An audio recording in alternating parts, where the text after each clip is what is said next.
อ้ตะเวนแจ้งครับเลยเนาะสบายดีทุกคนมาฮอดบรรณาแดนแต่เมื่อคืนนี่พุ่นนี่ยามเช้านี่จังโมงกันตอนนี้ประมาณ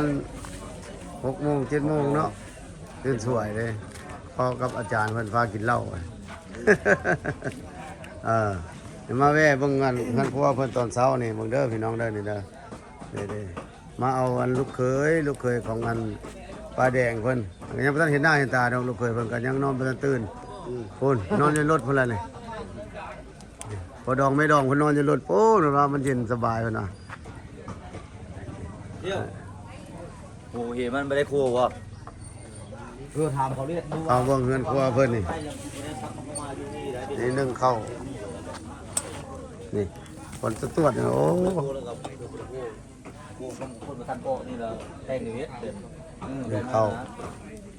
ไปนั่งว่า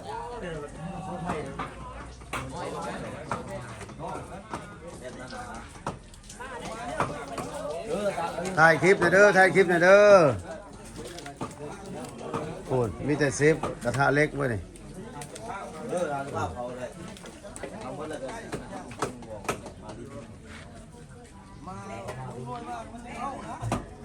อาหารการกินโอ้มีแต่แนวคักๆเลย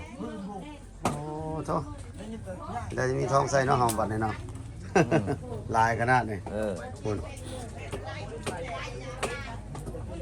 มือสังหารเพิ่นน่ะนี่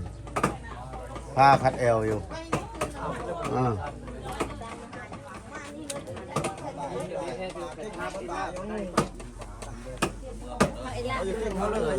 ถ่ายคลิปเอาเบิ่งมือสังหารก่อนเด้อนี่เด้อพี่น้องเด้อนี่โอ้เนี่ยได้อันนี้เราไปปาดมือตัวเองเด้อจุ่มบ่นี่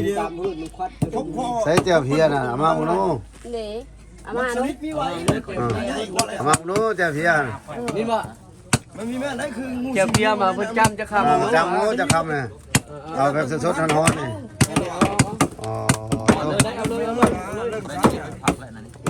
เอาแบบบลวกไว้บ่ลวกก็มีมันมีอะไรอยู่ดีเนาะมีไม่อยู่ขนาดได้อยู่แล้วคุณเชฟแล้วมาแล้วล่ะครับครับความทุ่งนามาโลกมาไม่กินนักลุกนักตะกะใต้มาพางมึงเอาไปปิ้งซะติเวลาเขาเหลือรับ3 โลบอกมึงเอาไปปิ้งซะแล้วซะติปิ้งเลยบอกไม่ตายทิ่มมาเดียวได้บ่เนาะมันกับน้ำมูเวลาเขาเหลือชื่อมึงครับเยอะหรือน้อยล่ะนี่แหละเฮ็ดได้อันนี้ลาบชื่อมาเลยพี่เมื่อหมดแล้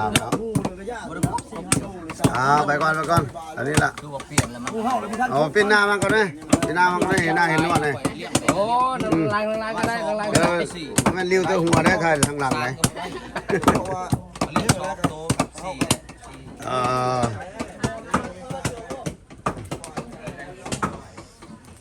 ปลาแดงคุณเอาลูกเขยน้องเอ้ยอยู่หน้าแดดนี่แหละมันให้หน้าแดดนี่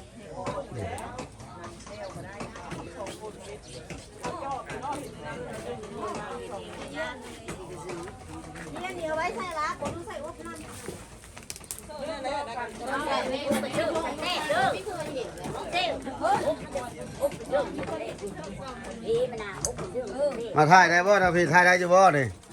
ได้นะเขาเสียมาถ่ายเอาการนี้เสียจะบีได้ถ่ายเขาเอิ้นคิดจะบีได้ตีสินเขาเอิ้นเซฟเลยเนาะตีสินฝันจะบีได้ดำสวยนี่เนาะจะเลิกฮุบไปนุป้านี่พอกินจะบ้วนอันหนึ่งพอกินทั้งเห็นบ่จนอยู่กินปลาล่าอยู่นี่บอกเอามาซื้อไปทั้งเขาซื้อทั้งอันนี้โยกซื้อไปเราซื้อทั้งเลี้ยวพี่กินดิบกินแดงยับเซ็งบ่บอกแล้วซื้อทั้งพี่น้องทั้งอันนั้นหรอวะไม่วอนพี่น้องทั้งเลยซื้อพิมพ์เนี่ยนะบ่วอนนี่ได้ลูกไผ่ลานไผ่เพิ่นบ่มาซอยไหนชวนผักแล้วว่าแล้วเห็นแต่หูบ่เห็นหน้าเลยโอ้ยมันถ่ายแน่เอ็นนั่นหรอวะทางพี่เดชท่านปกกองเลย ย้อนหน้าไปทางช่วยหรือบ่ผมมีไปช่วยเจ้าคนละค่อยก็หาห้องน้ำอยู่บ่เห็นนี่ เราช่วยที่ไปเปิดตู้ เก่งยังบ่ได้ทุกคนแล้วทุกคนให้ปุ๊บก่อน ย่านสักคอง มันถึงชื่นตานอนนี่ เชี่ยวตัวว่าขวัญเชี่ยวตัวว่ามันโตจะไม่เชี่ยวขวัญมาจะไปแล้วคุณ ป้าหากเห็นกี่นี้ ไอ้ขวัญมาคุณ มึงพรุ่งนี้แหละมีคนจะกินเบน้ำจ้ามีจ้าเอสข้าวโรดมื้อนี้ฮะ นั่นแหละนี่เพิ่นเอาลูกเขยเนาะจ้าเนาะ ลูกเขย ชื่อนั่นเลยลูกเขยนะ ซื้อท้าอุ้ย เอาอุ้ยบ้านช้างจะพาไปไหมบ้านช้างก็ลูกเคยนะ บ้านนาแค่บอก นาแคท่าแคบนนาแค นาแค่ นาแคเอาไปเฮ็ดเวียกซะ ไปซื้อซีนหมู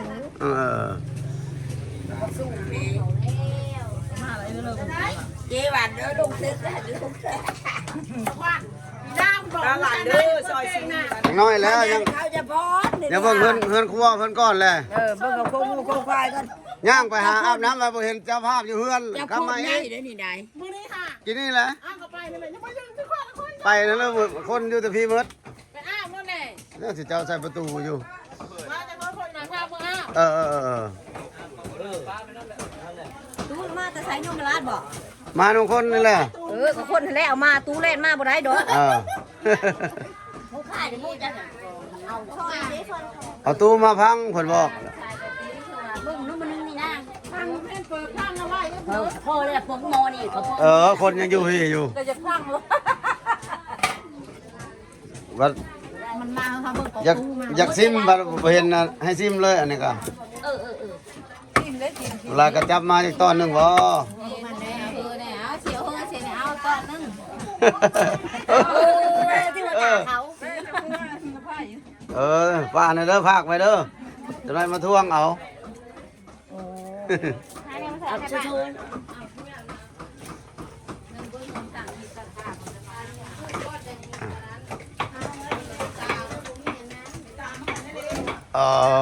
ควันขนาดสั่งภาพวันนั้นเลยส่วนหน้านี่จะลืมหูซิปประจักษ์นี่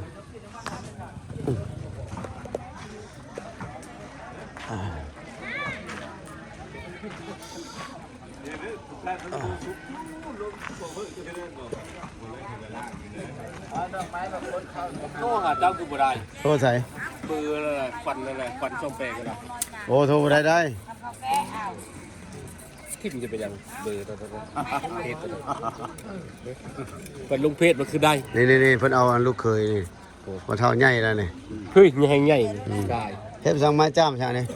จับดอกไม้ แล้วไปอาบน้ำแล้วนี่แล้วไปใครประตูให้ได้ คือยัง ไปหานะลูกเนาะ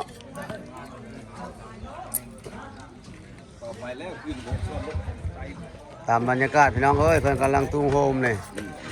ตามบรรยากาศ มันนอกมันหน้า ตุ้งโฮมเพิ่นมาตั้งแต่พุ่นแล้ว3 โมงแล้วเนาะ มาแต่ประดับ ใช้มันแต่ประนาม นี่ นี่ได้เพิ่นนี่ได้โอ้นี่ได้ ชิประดับประหุบนะคนใกล้ บ้านสัง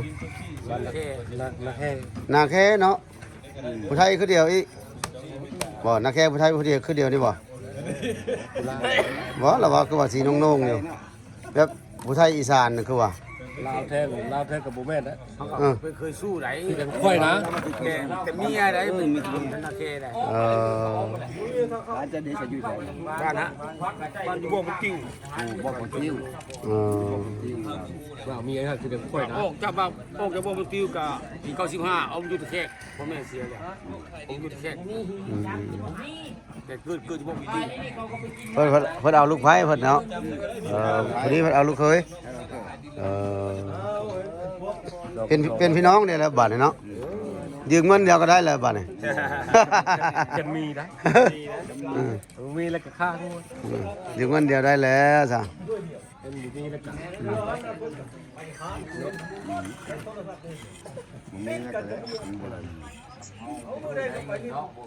คักแน่อยู่นี่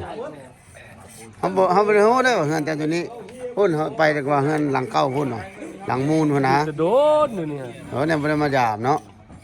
นี่แต่ขี่รถแต่ละเทื่อพุ่นเลยฮอดพุ่นเลย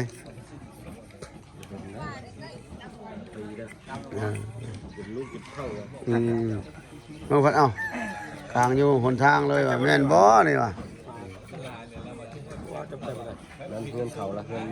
ให้น้อยนุ่ม เออ เขาจะหาไม่ลูกกะหาไม่ เออ เขายื้อหาไม่ แม่นเลย วันสบายเขาจะไปยักเดียว อันยันม่วนอยู่ดอกมันนี่เนาะ ใครได้หาเอาเห็นไหมเนาะใหญ่ดิเนาะแล้วดอกใครจะได้ก็เอาบ่าย